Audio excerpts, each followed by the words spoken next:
In every generation, there are voices that rise.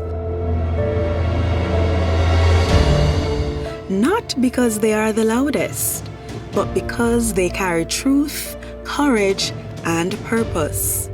Voices that echo through boardrooms, classrooms, communities, and the halls of power, reminding us that democracy is a shared responsibility. This is the story of one such voice, Connecticut Secretary of the State, Stephen Thomas. A Black woman whose journey from small-town beginnings to public office reflects not only her own determination, but the collective power of representation, resilience, and civic leadership.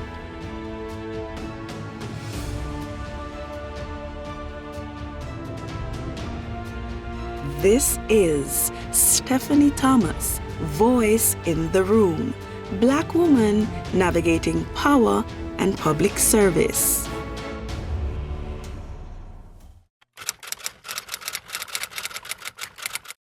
Oh my gosh. I am Stephanie Thomas, Connecticut 75th Secretary of the State.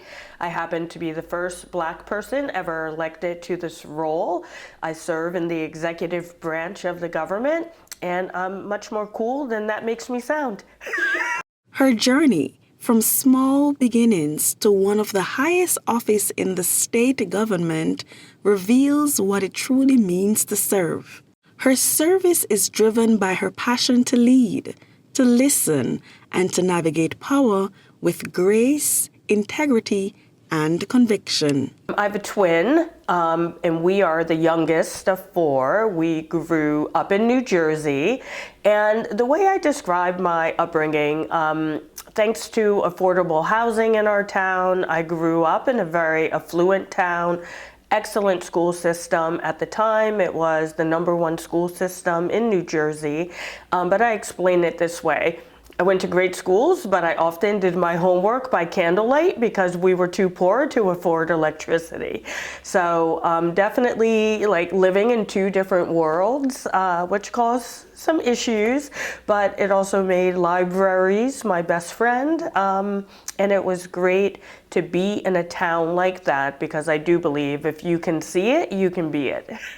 Before she was Secretary of the State, she was simply Stephanie, a shy young girl, beaming with leadership qualities, curious about how change happens. For better or worse, I've always believed, or at least since college, in my own agency. And I wasn't born this way. I was very shy. I was that person in school who every time I laughed, I was like, I never raised my hand once in class from kindergarten to 12th grade, not even once. I always knew the answer, but I never raised my hand and I wouldn't speak unless a teacher called on me. When I got to college, I was still quite shy. I had to stutter until I was about 27 years old.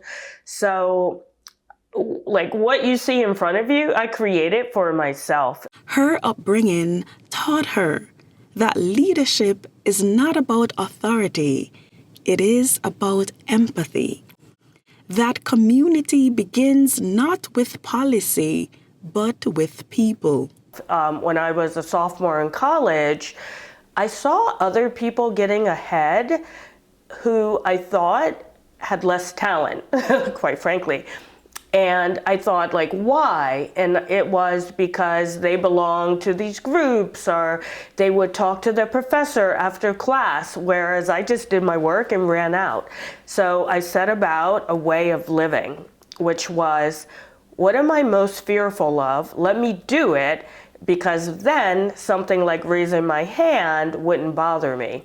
So when I was a sophomore in college, I participated in a fashion show because I thought if I could walk in front of all these people wearing a strapless dress, well, I can certainly raise my hand in class. I went skydiving because I was afraid of heights. I'm like, if I could jump out of a plane, I can speak in front of a group of people. So I've done that throughout my life, and it's really stood me in good stead. As she reminisces her formative years, Stephanie recalls how her childhood taught her the value of service and the quiet strength found in listening before leading. You know, it's funny, my brother says, "Oh my gosh, you've always been this way." And I didn't realize it, but the earliest memory that comes to mind is, I don't know, I was in middle school and kids were playing, do you know this game, Monkey in the Middle, where two people like take someone's backpack and they throw it over their head, and the poor kid in the middle is always jumping up trying to get it, but they keep it from them. And I remember there were some kids playing that, and at that time I had a lot of friends, so I went over and was like, throw it to me, throw it to me. And they threw it to me, and I gave it to the kid in the middle. I feel like I've always believed in putting your money where your mouth is, standing up for justice, and when I got older, I found out that meant public service. For Stephanie, the path to public service wasn't a straight line. It was shaped by the lessons of family, the mentorship of teachers, and the belief that civic engagement is not reserved for the few. It is built by the many. Family has a lot of control over who we become, right? But we also have autonomy. I was fortunate that given our level of poverty, my father was illiterate. He couldn't read. And when you couple some of these things with poverty, we lived in this town, which was great, but if my mother hadn't known the importance of that and hadn't imbued me with this feeling that I could do anything I wanted to do, I don't know where I'd be. I don't know where she got that, but from an early age, she's like, you're going to college, all of us, you're going to college, you can do anything you want to do and be anything you want to be. I didn't realize until I was much older how I had taken that in without even noticing it. Stephanie Thomas earned a bachelor's degree in sociology from the New York University in 1991 and later a master's degree in nonprofit management from the New School. Stephanie's career experience includes owning a business and working as a fundraising consultant. I feel like my values were shaped by my family, my teachers, maybe the workplace. But when I was in high school, I became, there was a small business, an ice cream shop in my town, independently owned, and he hired me. And after about a month, he asked me to be the assistant manager. So trusting me with like closing the receipts, making bank deposits, doing the scheduling, like having to work with like 25 high schoolers when I was in high school, trying to schedule shifts in the ice cream place in the summer. It was difficult. So I learned to pick up lessons along the way in the workplace. In a lot of the places where I worked, I learned what not to do. And in some places, I would just look for who I thought was moving through the world in a great way. And I'm like the Borg. I just take some good things. This is a Star Trek reference. Does anyone know the Borg? And I just take good things when I see it, and the result is an amalgam. And you mentioned you're from New Jersey. What brought you to Connecticut? My husband got a job here, and I came kicking and screaming. However, before we even bought our house, I was like, Connecticut's the best place ever. It's very New England feeling. And I just always liked it. And everything is much more accessible than it was in New Jersey. And maybe even, I lived in New York for a long time, so maybe there as well. So it was just easy to like meet the mayor of my town and have a conversation or meet a state representative. Access to government, I've never seen anything like it in the states I've lived in. It may be because Connecticut is so small, but even before I got involved in politics, I was able to reach out to people and like make my voice heard. Education deepened her purpose, teaching her that communication is not just a skill, it is a form of leadership. She discovered that communication is not just about words, it's about connection. How do you think your race and your gender shape the way how you lead or even how you communicate? That's a good question. I think being a woman and being a Black woman, those are two traits that mean a lot in my own life, was not left to my own devices, right? In school, for example, they tried to keep me out of the AP classes. In, a lot of activities, you face like discrimination and whatnot. So I learned from a very early age that I just have to do what I think is right and challenge myself, because there are rooms that I've been in where if I say something, it's ignored, and if someone else says it, it's like, oh, what a great idea. And I'm thinking, didn't I just say that?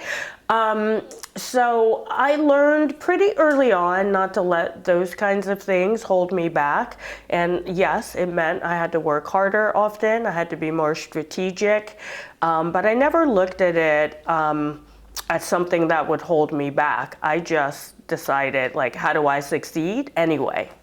And as she grew, so did her conviction that representation matters. Today, Stephanie Thomas serves as Connecticut Secretary of the State, a role rooted in democracy itself.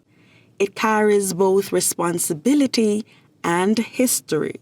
Sometimes I still don't believe I am the Secretary of the State. For me, it means it's important. I think the work is important. I never thought I'd be in politics. I only ran for this role because I thought the lack of civics was getting to a critical point in the United States and definitely in Connecticut. And no one was talking about it at that time. So I decided to run. It was like rolling a die. I definitely did not know if I would win. So it just feels like it's an important position to be in at this particular time in our history. On November 8, 2022, with a 55% majority vote, Stephanie Thomas was elected as the first African-American woman to serve as Secretary of the State of Connecticut. Her office safeguards the very foundation of democracy and oversees elections, business services, and civic education. But her role extends far beyond the administrative process. It's about building trust in institutions at a time when trust is fragile. So I ran for state representative in 2018, and I knew nothing about politics. I literally was Googling, didn't like what I saw, and said, how do I get on the ballot? After like a few weeks of saying, how come they haven't solved this problem? And then I'm like, hey, maybe I could be the they. And I hate being a hypocrite. So I found out what it would take to get on the ballot. I did it. I had no clue. I literally was Googling how to run a campaign. I had no campaign manager. A couple of friends in Brooklyn, New York, and Pennsylvania were helping me out. They were like my campaign staff. which is crazy. And I lost that election, but only by a few hundred votes. And I didn't think I was going to run again because based on who did get elected in other towns across Connecticut, I thought the problem that I had noted would be solved. It's only when it wasn't that I decided to run again so I could get to Hartford and see what's going on. And since then, what would you note as some of your accomplishments or initiatives that you're most proud of since you've been elected and serving? Sounds egocentric, but I have too many. We literally have done so much in the last 2.5 years. On the voting access side of the column, obviously we implemented early voting. We are in the process of figuring out no excuse absentee voting. We were able to secure a historic investment to get new voting tabulators. We, in the business services division, we have put a lot of anti-fraud measures in place, and we have rolled out an entire suite of civic programs, not just for kids, but for adults as well. And many of these programs are first of their kind in the country, so we are hoping that they'll be replicated in other jurisdictions. In her story, we see the intersections of race, gender, and leadership, and how navigating those spaces require both confidence and conviction. And we like to talk about the accomplishments, but what would you say are some of your challenges, your biggest challenges that you've had so far since taking office? I think honestly, every day is a challenge. Anyone who has led an organization knows you come in expecting to do one thing and then you find out there's an emergency. It could be anything from an energy outage to an HR problem to a new law gets passed. My biggest challenge personally is trying to figure out how to navigate government. I have not been in government very long, so it has its own rules. I've been in nonprofit, I've been a business owner, so government is now I'm a triple threat now. Government is harder to navigate because it's so bureaucratic. So that's been a challenge, but so far so good. Would you say in the early moments of this role, was there any time where you felt like you didn't belong or you were made to feel that way, whether because you're a woman or a person of color? I don't think odds were stacked against me once I got here, but no one thought I would win this election for sure. When I got into the race, there were 8 other candidates running of my party and about 3 or 4 candidates running in the other party. And no one had heard of me, quite frankly. So no one thought I could do it. So I definitely had my work cut out for me. And here I am. Since I've gotten here, I think based on a lot of the relationships I made when I was in the legislature, they have stood me in good stead. The best compliment I ever received while I was campaigning was from someone who said, I asked around about you and everyone says you're consistent. I am always the same person. I could be talking to a CEO or a janitor. I could be talking about voting rights or my favorite television show. I'm literally always the same. I'm always transparent. I admit if I don't know something, and I'm a truth teller. So having that kind of value system has made everything, it is what it is. It's hard or it's easy, I just do it. How would you say you handle the pressure to represent not just yourself, but also to speak on behalf of communities and the underserved communities by extension? It's tough. I mean, it's stressful, right? I'm never off. I went to a baseball game in New York City a few weeks ago, and I was like, yeah, I'm relaxed. Maybe I'll have a drink or something. And then just 2 days ago, I ran into someone at the Capitol and he said, hey, I saw you at that baseball game a few weeks ago. And I'm like, really? So it can be difficult to always be on. Yeah. but less difficult because of what I just said. I'm myself first and foremost, so I don't act differently when I'm on compared to when I'm off. So I just dress better when I'm on. So far so good. For Stephanie Thomas, democracy isn't only a system, it's a relationship. And relationships thrive on communication, accountability, and transparency. Her leadership is collaborative, transparent, and deeply human. With this office, there's some aspect of administrative responsibilities, but there's also that human side which is necessary for civic engagement. How would you say you balance both of those? I don't. My husband would say I don't balance it. I've been a workaholic for a long time. I don't like to admit it, but prior to this role in the state legislature, I owned my own business. So you are always working. I don't balance it, but I make sure that I have time for both.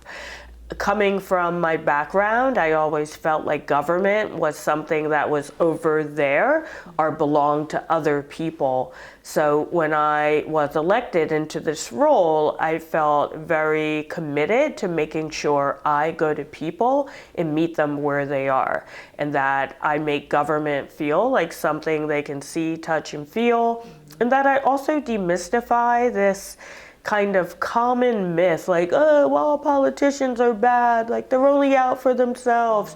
It's not true, and we need to start pushing back on that narrative. So I do both. In her, we see what it means to lead with clarity and compassion, to make space for voices often unheard. She understands that democracy is not something that lives in marble buildings. It lives in people's belief that their voices matter. When Stephanie Thomas became the only woman of color serving as Eastern Region Vice President of the National Association of Secretaries of the State, NAS, she did not just make history. She carried more than a title. She carried a legacy. Stephanie created space for others to imagine themselves in leadership too. Yeah, NAS is the National Association of Secretaries of State. It's a bipartisan group, and it's been great to be involved. There are 4 female Black Secretaries of State around the country, so it's been a great way to meet them, meet my other colleagues from the other side of the aisle. And most importantly, it allows all of us to get another perspective. Election laws vary greatly from state to state, so does business services. So it actually helps me learn and hopefully catapult Connecticut further, faster, by learning from others. Her seat at the table is a testament to progress. Her voice in the room is a reminder that leadership expands when diversity deepens. Being the voice in the room means more than representation. It means carrying the weight of expectation and still choosing grace. It means speaking when silence feels safer. It means knowing that your presence alone shifts perception and possibility. It is about being seen, even when you were never expected to be there. I just take it really seriously. I try to make sure that anything I say is what I mean, and that anything I'm doing is thinking of people who are not in the room. It's very easy to do things quickly, come up with quick answers, come up with policies, but I always take a step back and try to figure out, this might be good for me, but is it good for another type of person? I probably take it too seriously because it slows down the work sometimes, and sometimes people on the team might want to pull out their hair. I have no hair left. I've already pulled mine out, but it's important. I take it very seriously. She challenges the quiet assumption of who belongs and open doors for those still waiting outside them. And by the way, that's for people of other political parties as well. A lot of people question, like, you're a Democrat, you don't care about other parties, etc.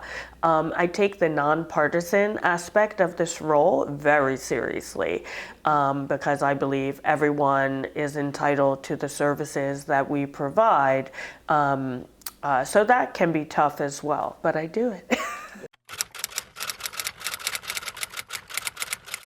At the heart of her mission lies a simple truth. Democracy only works when we do. Democracy is only as strong as the people who sustain it. And this is why civic education is not optional. It is essential. It's not just about knowing how to vote. It's about understanding why your voice matters. It is about teaching the next generation not to wait for permission to participate. Why is civic education important today? How much time do you have? I don't even know where to start. So there's a lot of talk about election fraud, and most election workers will tell you that there are more mistakes than fraud. And a lot of that has to do with the fact that people don't know what the law is. For example, here in Connecticut, someone might give their absentee ballot to their aunt or something like, hey, when you go to the polling place, can you drop this off for me? Totally legal in most states, illegal in Connecticut. Lack of civic education. It also has left a lot of people feeling like my voice doesn't count because they don't know what their opportunities are to intersect with government. For Secretary Thomas, civic education begins long before Election Day. It begins in conversations, in classrooms, in communities, in offices, in every space where someone learns their voice carries weight. For example, we have municipal elections. Only 33% statewide average in Connecticut shows up to vote in those elections. 3 of every 10 people. So when you're sitting in your town like, oh, why are my taxes so high? Oh, I don't like what the Board of Ed is doing. Oh, why haven't they banned leaf blowers? Or like all of these things that we all complain about happen locally. But people don't realize what's on the ballot in these elections. And then I won't even get into civility and the ability to have conversations across difficult issues, etc. All of this comes back to civic education and civic engagement. I think until we get a lot better and a lot more intentional about weaving it into K through 12 and adult life, we'll continue this cycle of having these problems. Communication is the bridge between government and the governed, the difference between silence and understanding. And in every conversation, Stephanie Thomas reminds us that engagement begins with awareness. I think nothing pisses people off more than feeling like they're powerless. And when I was in the legislature, really important laws would be proposed and like 2 people would show up to testify. So I always tell people when they say like, what are we doing to improve government? I say, what are you doing? We have kind of believed, I think, in America that our civic duty is to vote. And it is. But that's literally the baseline. You have to vote like as the ticket of admission. No policies are written on election day. So it's very easy to understand how if you don't stay involved after the vote, like you're not going to get what you want. And not because the politicians are bad. I explain it this way. I got elected as a state rep because I believed in voting rights issues. Someone else believed in more money in education. Someone else, affordable housing, on and on. We all get to the Capitol and we're like, yes, this is why people elected me. And then we find out, here's the budget.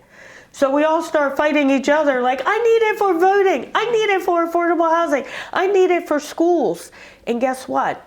If I say I need it for voting and literally 2 people show up to testify and 1,000 show up to testify for education, well, guess who's getting the money? So it's not about politicians not doing the right thing. It's about you not getting involved and staying involved. If we had more people involved in all the ways that they're able to, I think we would start to see policies more reflective of the people. And how would you say your story and the voice that you portray, how would you say this can inspire future generations of persons to become engaged? Like, I really just come from the just do it school. I am not that person who will plot out like a 10-year plan. Ironically, my twin is like, I've got it all written down. I'm like, I'm gonna go where the universe leads me and figure it out. And it's interesting because living that way, I challenge myself, I step into opportunities, even if they're not comfortable ones, and I just do it. And who knew that many of those opportunities were perfect for the skills I would need for this job? I didn't know this 20 years ago, but I did it. So I encourage people, be your authentic self, and sometimes you don't have to believe you can do something, but if you do it, you might find out you actually can do it. Because when citizens are informed, they are not just participants, they are partners in democracy.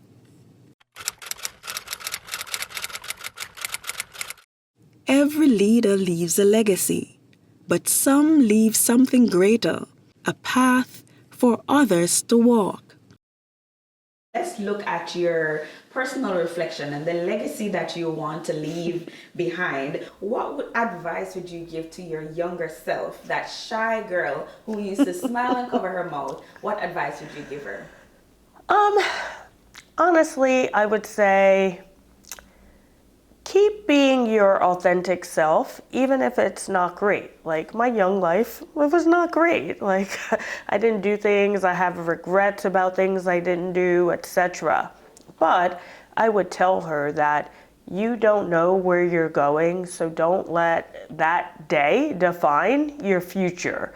If you had told me when I was 16, 26, 36, 46, that I would be a Secretary of the State and doing this interview with a wonderful former intern from my office, I would have said, no way. Just because you can't see where it's all going doesn't mean you won't get there. What does legacy look like? For some, it's written in titles. For others, it's written in the lives they touch. How do you define success for yourself beyond titles and positions? This is the bad part about me. I believe I'm never successful because I believe in a continuous improvement. So even if I'm successful, like right now on something today, I'm already thinking, how could I have done it better and how could I do it better in the future? I don't advocate that as a way to live, but yeah, like I've been successful, but I never let that stop me from thinking of how I could improve on something. What do you wish younger Black women or immigrant women knew about navigating these spaces that you now hold? The beauty about government is we live in an incredible time of open government, so you can actually learn everything. When I was running for the House, I started watching hearings on CTN because we have a television channel that records all the hearings, just so I could see how people conducted themselves, what they were saying, what language they used. So I would tell people, like, don't take the lack of access as a barrier. I didn't know anything about any of this when I first got started, like literally nothing. But in 2025 and beyond, there are a ton of tools out there where you can learn and get more comfortable in these spaces. Her mission is simple: empower participation, nurture understanding, make government accessible. One voter, one student, one story at a time. And when you're ready to close this chapter, what do you hope people remember about your journey and your service? That I was the best Secretary of the State ever. No, I hope they feel like I redefined the role to make it as accessible to as many people as possible. And I put practices and laws with the legislature's help in place that made everyone's interaction with government a little easier. One thing I said in the staff meeting my first year here, I'm like, you know that feeling when you call a government office and you think it's a simple question, and by the end, you're either so mad or like you want to cry because you're so frustrated that you can't get this one thing done? I was like, that's the feeling I want no one ever to have dealing with our office. So if I can make government something that people feel is there for them instead of against them, then my work here is done. Stephanie's journey reminds us that democracy is not self-sustaining. It's carried by people who care enough to protect it. Her story is a reminder that democracy's greatest strength lies not in its systems, but in its people. And if you had 30 seconds to speak to the residents of Connecticut and by extension Americans, what would you say to them, not as the Secretary of the State, but as Stephanie Thomas? Honestly, as both, I would say, get your act together. Like literally, we have to do better at the polls. We have to query our candidates. I've heard people talk about voting for someone based on what they wore. Like, oh, I didn't like those pants, so I'm voting for someone else. Like, these are not the ways to decide how to run our country.